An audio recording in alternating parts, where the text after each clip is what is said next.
আসসালামু আলাইকুম। এটা একটি সত্যি কথা। এইচএসসি পাশ করেছে, যথেষ্ট পড়াশোনা হয়েছে, এবার বিয়ে থা দিয়ে বিদায় করো। পরের মেয়ের পিছে এত টাকা খরচা করার মানে হয় না বাপু। কথাটি আমার দাদির। দাদি কথাগুলো বাবাকে বলছিল, আমাকে উদ্দেশ্য করে।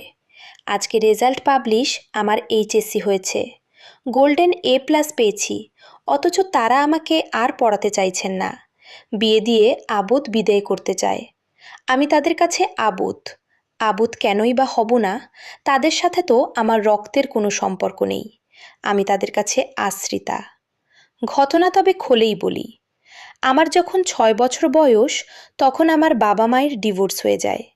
ডিভোর্সের কারণ, আমার বাবা অন্য মহিলার সাথে জড়িয়ে পড়েন। তাকে বিয়ে করার জন্য আমার মাকে ডিভোর্স দিয়ে মাও মেনে নেন।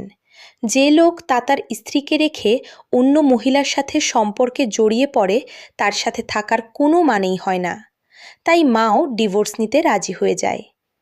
মায়ের ডিভোর্সের পর আমি মায়ের সাথে মামা বাড়িতেই ছিলাম।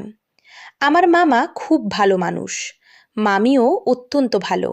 তারা আমাদের সাদরে গ্রহণ করেন। মা চাকরির চেষ্টা করছিল, তখনই মামা মায়ের বিয়ের কথা বলেন। মা